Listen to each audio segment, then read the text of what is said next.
Welcome to the Downer Difference, the podcast where we explore the stories and the people behind Downer's success. Through our discussions, we'll uncover how our high-performance culture drives outcomes, how we deliver for our customers, and support each other to enable communities to thrive. My name is Mary Donohoe, and I'm here in the studio with my co-host, Elaine Turi. Let's get started. Welcome to the Downer Difference podcast. Elaine and I are joined in the studio today by Murray Robertson, New Zealand Managing Director. Welcome, Murray. Thank you. Great to be here with you guys. Hi, Murray. Hey, Helene. To kick us off, I wondered if you could tell Elaine and I about your time at Downer and your view of leadership and how that's changed. Sure. I guess to take you back, I joined in 2008 and I've been very fortunate to have, an interesting and sort of balanced journey at Downer, and I think that's what's helped sort of shape my leadership journey and what I think I bring to the company now. And, you know, I think one of the things I've learned over the years is you've got to be very agile and dynamic, and there's things always changing, and sometimes that change can be challenging, but once you get through it, it's more rewarding, and I think you become a more well-rounded leader. So for me, I've done a huge amount of different jobs over that sort of 17, 18 years, and what it's taught me is that sometimes you've got to follow and sometimes you've got to lead, and I don't think that either are more important. I think what it does is it allows you to be the right person at the right time, and I think businesses as dynamic and diverse as Downer create such exciting pathways. So for me, that's the journey I've enjoyed, and I think I bring an interesting balance to the role I'm in now. You joined as a project engineer. What was the first project you worked on? Yeah, that's right. I was doing some drainage and road rehabilitation work in southeast Auckland, and it was quite remote, so it was semi-rural, and I think I just got given my laptop and a phone, a ute, and away I went, and it seems like I did a reasonably good job because I'm still here. Yeah, that's great. Et voila. And our customers in New Zealand are actually signaling a shift towards more DNC or design and construct project, albeit with mechanism for ECI also, so early contractor involvement for those who are not from the infrastructure sector. So how does that change the dynamic? Yeah, so we have been delivering ECIs for a number of years and through a number of different contracts, and I think we have been fortunate to deliver that into some partnering contracts or collaborative contracts. The only difference now is there will still be some of those contracts, but we are going to see, as you say, more design and construct models coming through. But there is advantage there where we actually are then, in a position where we can manage the design, we can control the way in which the projects progress. And if we can do that through an ECI, there's a great opportunity for us to bring our skills in terms of constructability and a practical way of delivering the work. And I think companies like Downer are very well equipped to do that. We have a lot of design management capability in New Zealand, and I think it's something that our clients do recognise. So it's a great opportunity for us. Any successful ECI you could talk about? Oh, there's a lot.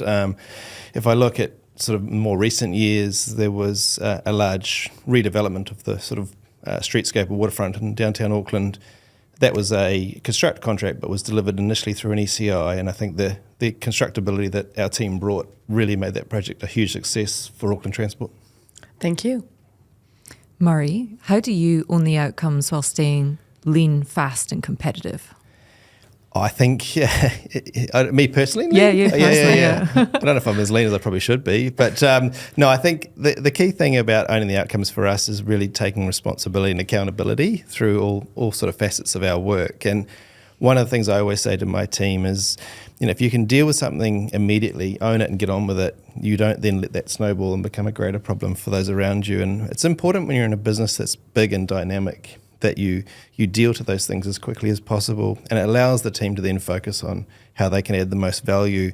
I think I learnt the hard way in my early years of maybe overthinking things a little bit too much, whereas now I take pride in getting on and getting things done and keeping the momentum going. Owning the outcome is one of the three behaviors of our culture that are a difference. What's the hardest trade-off that you have had to make between winning work and protecting value? Yeah, I think that's an ongoing challenge, particularly in construction where margins are tighter and you have to look at opportunities that you think, gosh, that would be a great fit for the business. We have a great team, but when you actually then put the risk guardrails against that, and you've actually got to say, well, no, I'm going to draw the line. This is as far as we're going to go, and then of course, you face the reality of not necessarily progressing, but actually you're doing that for the right reasons because you want to make sure that the teams are set up to deliver the right work. And I think we can, across Downer Group, we have moved to a position now where we are really focusing on winning the right work for the right clients on the right terms. But sometimes when you've got to own the outcomes, and that isn't always an easy thing to do, and you've got to step away from something that you think, gosh, that's great, but ultimately you've got to look at the bigger picture. Thank you. In markets where everybody's pushing down hard on price, how do we demonstrate to our customers that Downer offers more than just the lowest price? I think it's almost implicit that we do. And the difficulty is not all clients know us as well as they should. So I think it's a matter of always being open to the fact that your clients need to be politely educated on the upside that this business brings. And sometimes, that's not always going to be understood, and they will purely look at it on lowest price conforming, and you've got to give that away. But I think we do a great job of training, developing our people. We invest in our communities. We invest in the development of leadership through our business. And I think those things start to translate into value that the customers can actually reap, and particularly when we provide services back to our clients as well. So the short answer to that is you've just got to keep telling the positive story and remind them there is value in dealing with us as a partner. And actually on the theme of customer, how does being closer to them on the ground shape how you're leading your team and how you lead the market in New Zealand? I think our teams do a great job. I mean, the partnering contracts that we've done are a great example of that. And if you go onto a project like City Rail Link in Auckland, and you see our teams there who are working through the Link Alliance, right? Through the Link Alliance, yeah. So we're working with another construction party, Vinci, but we're also working with, the likes of Auckland Transport, NZTA, and our teams go in there. They're not worried about what shirt they're wearing. They all work as one team, and we are trying to make everyone look successful. And we know that the best outcome is a successful project for our clients because it will reflect on us as well. And I think that's a great example of a really collaborative contract. But we can see the same behaviours on hard money contracts as well. It comes down to the individuals taking a shared ownership. And ultimately, and it's an interesting thing that I've reflected on lately, that the contracts which we get paid the best or the best return are often the ones where our teams are working collaboratively and the clients recognise the value. So it's a perfect mix. It doesn't always happen. No, it doesn't always happen. But isn't it also a little bit about relationship then? The people that work on that build those strong relationships. They have mutual respect. It's really, really key. And I think, in the early phases of when alliances were coming out, everyone thought that mutual respect could only be achieved on a partnering contract. It doesn't. It can be on any contract. And if you build those relationships, and that relationship happens well before you start the work, then you're on the best footing. If you go in there cold, you don't have relationships, it's a very hard game. In an industry where we've got quite significant skills shortages, what can we do to make construction a career of choice in New Zealand? Yeah, this is something I'm personally very passionate about because, there is potentially a sense that as people are going through school and they look at construction as an opportunity and they think, gosh, this company's working well and some company's not working so well, or is this too tough a game? And that might deter, the 16, 17-year-old from going down this. And I think it's a real shame whether, for all the wrong or right reasons, people aren't really thinking about it as the right pathway. For me personally, I think it's a fantastic place to work, a career. It's got lots of opportunity. We are seeing, more and more females entering the construction market. But what we have to do is we have to tell more of the positivities about it. It frustrates me that the media often gravitate to when construction goes bad versus the great opportunities when construction is, really rewarding. For me personally, I love working with lots of people, and so in contracting, you're always surrounded by activity. You're doing real work, you're delivering real work, and you're working with real people. So I think it's great, but I think we have to keep pushing it more. I'm very passionate about it. We have a fantastic cadet and grad program in Downer. I work in the professional bodies as well to make sure we recognise the importance of contracting. And I think the more we do that, and the more we leverage the great work we do with like our women's network, Empower Her, and things like that, then people will start to recognise, hey, this is a really promising place for me to be working. And also I think we have to recognise that they won't always work for us, but the good people will always come back. Yeah. And on that, talking about people in New Zealand, e tangata, e tangata, e tangata, right? What people, it's the most important thing. What does the word whānau, which means family, mean to you in a Downer business context, and how does that shape your leadership?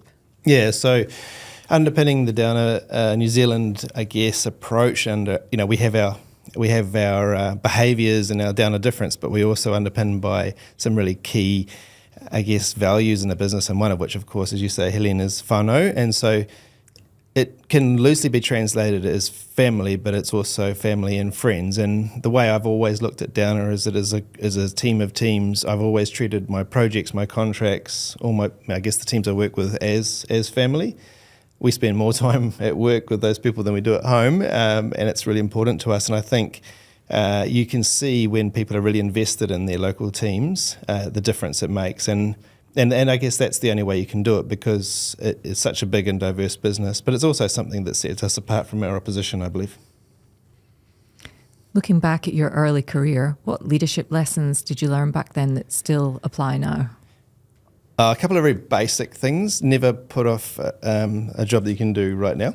I think if you can deal with something immediately, get on with it. I think the other one is don't always assume you're the smartest person in the room, and try and listen to others. I was once working in a group project and thought I was the right person to lead it, recognised I wasn't, so got in behind that person and recognised, hey, this is a good way to do it. You've got to sometimes change positions. But I think that the main one is always just be open to listening. I think sometimes we think we have to take everything on ourselves, particularly in contracting. But the reality is, there's plenty of people to help, and we're very lucky at Downer because as people coming through, the support's there, and everyone wants everyone to succeed. So, yeah. But I think that's probably the main one for me. I stop for a second, listen, and then get into it. But it takes a lot of humility to recognise when you're not the right person for a role and then get behind somebody else to do it. Yeah, it does. And that probably wasn't the way I was wired initially. I'm not saying I'm perfectly sorted now, but I do recognise when someone's better placed to do something, then I'll support that person and make sure that collectively we get the right outcome. So talking about right outcome and looking ahead, what capability do you need to build in New Zealand today to be competitive in 5 years from now? We just finished the senior leaders offsite here. We talked a lot about AI, about people leadership. So what is it for the New Zealand part of the business? Yeah, I think at an individual level, it's changed a lot. Now, the best way to, I think, be an effective leader now is to be open to working in different parts of the business and getting experience across a broad area of contracting. We're not necessarily a specialist in one area, and I realise that's not for everyone. Some people love to work in their own disciplines, and that's completely fine. But if you are looking to try and drive the business forward, then the more you can experience and understand different parts of the business, the more value you will bring. And so for me, I always look at that. I think, well, if I'm going to help move this to the next level, what do I need to do? How do I need to broaden? And then also, how do I need to upskill? I think there's never a time when you can't be trying to learn new things. And that's the reality. There's just so much going on. The pace of change is faster and faster. But that's also, it makes it exciting. That's what keeps me motivated. Yes, absolutely. And actually something that Downer does is not just delivering services, but actually engineering services. So do you have a view about skills or capability around engineering and design management that the business requires today and into the future? Yeah, as we discussed earlier, there is a shift to design and construct, and that means that to manage the expectations of those delivery models, you need to bring more design management, engineering management into the business, and so that's a different shift. It's also, we're seeing a shift in terms of not just construction, but in maintenance to be potentially more of a harder environment. Doesn't mean to say everything's going to be adversarial, but it requires a slightly different approach. So more design management, more engineering management, and people to really understand their commercial acumen so that they can do their jobs well without getting sort of put in a corner. So, but I think that's interesting. We are going to see those kind of people become more available in the market, and they will be looking to join credible companies. And I think Downer is well placed to attract really good people. What's one thing you wish people understood about leading Downer in New Zealand that no report ever captures? That's an interesting question. I think Downer is a business that's grown through acquisition, and I've been fortunate to work, in New Zealand and then the last couple of years in Australia. And wherever you work, there's really great stories and lots of really interesting legacy. And everyone's come into the business, if through acquisition, through their own histories. And so what we have to be able to explain in the New Zealand context is, that's where obviously the business started in Wellington in 1938, I believe. And I think that's a really important story to tell. Now, it doesn't really matter that we're listed on the ASX in Australia. There's still a really important history and legacy there, and people can sometimes forget that. And I think it's something that we can be really proud of, particularly now as we're seeing a lot of, overseas European companies enter the New Zealand market. And that's great. They'll bring new innovation and different ideas, but the New Zealand market needs those big, powerful Kiwi firms to deliver. And Downer's got a fantastic legacy in something that I don't think our clients always understand really. So that's a real point of difference for us and something we need to continue educating our clients on. Absolutely. So if you would leave, or if you could leave our listeners actually who might be or not from our sectors with maybe one mantra, moment, or mindset around the Downer difference, which is all about high performance, what would that be? Well, for me personally, high performance is about delivering above expectations and seeing people really going above and beyond. But doing it in such a way where they are rewarded for that, I guess, discretionary effort. And the culture that when we go really well, people are more motivated and people enjoy what they do. There's nothing more frustrating than working in an environment where you aren't seeing the overall success, continue. So for me, like if you get the best people around you and you've got a clear plan and you deliver it well, that's great. But you've got to take time to recognise and celebrate that. Otherwise, it just rolls on to the next one. So I think it's definitely something that we're starting to really see come into the business in Downer. It's probably been missing a little bit in the last few years because we've been so focused on turnaround. But as we are now really driving performance, we're also taking time to recognise and really appreciate the effort that people make. And I think that, for me, is really rewarding.